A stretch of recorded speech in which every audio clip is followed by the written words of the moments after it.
This is the Extraordinary Rayman because my opinion is just that interesting. And today, I'm here to talk about the big one, The Dark Knight Rises. Got this bad boy after my midnight showing of the movie in IMAX.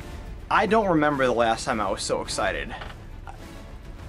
I had chills and jitters while I was sitting in the theater because they were playing the entire Dark Knight Rises soundtrack.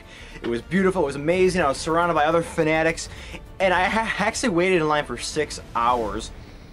Probably the shortest 6 hours of my life, which is great. But I am a massive fan of Nolan's Batman trilogy. Absolutely love it. I love Batman. And I love the fact that Nolan takes Batman, grounds him the most he has ever been done. And the attention to the character of Bruce Wayne, which is to me the most important thing about it, is that he's not just Batman, he's not just this unconquerable, incorruptible badass, but he's a real human at heart who has a very optimistic view on his crusade, and he's a really inspirational character, and I just love it. So this is a big deal, this movie, especially after The Dark Knight. I think it is a superb movie. It is easily the weakest of the three, but that's saying a lot when you consider the fact that they're both incredible movies. One of the best things about this movie is, aside from just how bleak and epic it is really the performances. The character stuff, Michael Caine. Oh my god, Michael Caine in this. He's got a couple of scenes in this that, there's a scene at the end that is just, I don't know as an actor how you can get worked up that much to put this much emotion into a scene. But him and Bale have some incredible scenes together, and it's really powerful. And Anne Hathaway, I gotta give them props. So the Catwoman Selena Kyle character as a whole, they really pulled it off. Anne Hathaway, she's really natural in all like the action fighting stuff she does. She's not so sassy that she becomes annoying, and she's not so tough where she stops becoming feminine. They really nailed the character well. She doesn't have a whole lot to do. She's more like an accessory character than a crucial character. But she's one of the best things about the movie. Even though her plot, for the most part, or at least for the first part of the movie, seems to be like a red herring dummy subplot, and I'm going to use that term again later, in that she's trying to get Bruce Wayne's fingerprints for this other guy, Dirt, who I guess wants to take over Wayne Enterprises. And for the most part, that subplot seems kind of pointless until you realize that it's just their way of working her into the movie. And a lot of stuff between her, him, and then Bane and him, there's a lot of really bad lines between the three of them. People don't talk like that, especially in a Nolan movie. They give long 2-minute soliloquies. Miranda Tate, played by the lovely and talented Marion Cotillard, she's not that fleshed out, and she needed to be, especially considering her, her role to Bruce as the new love interest, and how crucial she becomes to the plot later on. All they needed to do was have 1 or 2 more scenes. It's a 3-hour-long movie. It wouldn't have killed them. And have them develop their relationship more. We really only get one discussion that's business, and then one discussion where they have sex. And it really makes them both seem kind of shallow.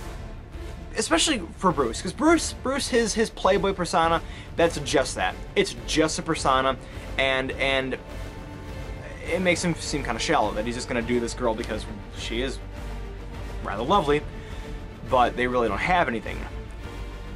We gotta talk about Bane, though. Gotta talk about Bane. And I know people have some reservations about the voice, but seriously, Bane is intimidating as hell. The Joker was scary because he was unpredictable. Bane is very, I want to say, classy and sophisticated, but he's so immensely powerful. He can beat Batman in a fist fight, and we'll talk about that in a moment. But there's a scene with Daggett where he places his hand on his shoulder. He doesn't grab his shoulder, he just places it there on his shoulder. And he tells him, "Do you feel as though you're in control?" And Deckard responds, "I have paid you so much money!" And then Bane tells him, "And you believe this gives you power over me?" And it's just, it's great. He's really fascinating in that sense because he's this big, strong brute, but he's smart. And the fight between him and Batman is that it is difficult to watch that scene because you're watching this pinnacle, this icon of justice and security just get, you know, the daylights beaten out of him by this evil terrorist. And it's a very powerful scene. It's very well choreographed. It's very well filmed. Way better than Nolan's other fight scenes, you know, give or take some scene. And the way Bane takes over the city is really fascinating in the fact that it is a terrorist attack, but it is pretty impressive, and it is epic. It sets the stage for this movie just being so very epic, and it is also very bleak. Once that scene hits when Batman, you know, gets just beaten with an inch of his life by Bane, it becomes very bleak. So once Batman gets broken, things start to break down. And once he does take over Gotham, the themes of oppression and the poor being oppressed by the rich and things like that, they're stated by Bane, but they're not really ever explored that well. You don't feel them. Like the denizens of Gotham don't seem affected that much, aside from there's this montage scene of the rich being like pulled out of their homes and stuff like that. But you know, 5 months later, which for the record, 5 months did not pass. You know, Blake, Joseph Gordon-Levitt's character, and Commissioner Gordon, they still got the nice Nolan-esque sleek-backed hair and everything looks fine. Once he's thrown into the pit of despair, or whatever it's called, you get a lot of exposition, and it's really annoying, especially when they introduce another red herring dummy subplot in the form of a confusing at first hallucination, in which you're made to think one character's origin is actually something else, and it becomes completely pointless, especially if you know these characters' origins and you know what to expect.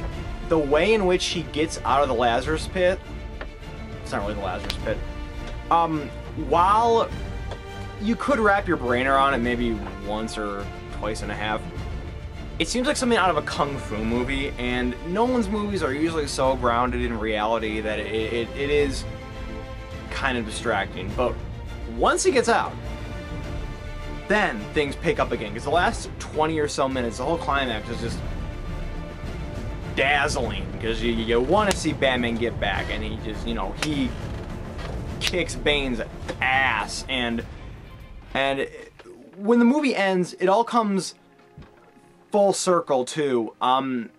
Since this does act as kind of a sequel to Batman Begins as well, you know, they're able to lock in the series, which is good because they don't ever mention the Joker, which I understand. If they were to mention him, we would ask, where is he? Well, we know where he is, but it would still seem kind of weird. I'm okay with them not mentioning him. And also, the movie does a great job of fulfilling a theme that I really wished, not really wished, but I really hoped it would do, is that is establishing Batman as an icon. Making him this legend, making him this person that anybody could be, and I'll talk more about that, and I'm going to talk more about the ending in another video, because I'm going to go nuts in the spoilers, because a crucial piece of the plot and the ending cannot be discussed unless you spoil everything. But yeah, was it the end-all, you know, completely blow-away conclusion to a movie trilogy? No, but it's pretty damn good, and I highly recommend that you see it, especially in IMAX, because the way they use the IMAX camera, the expansiveness of some of these scenes is just, it'll blow you away. So definitely go see it. So that's it. This is the Extraordinary Rayman signing off. I will see you next time.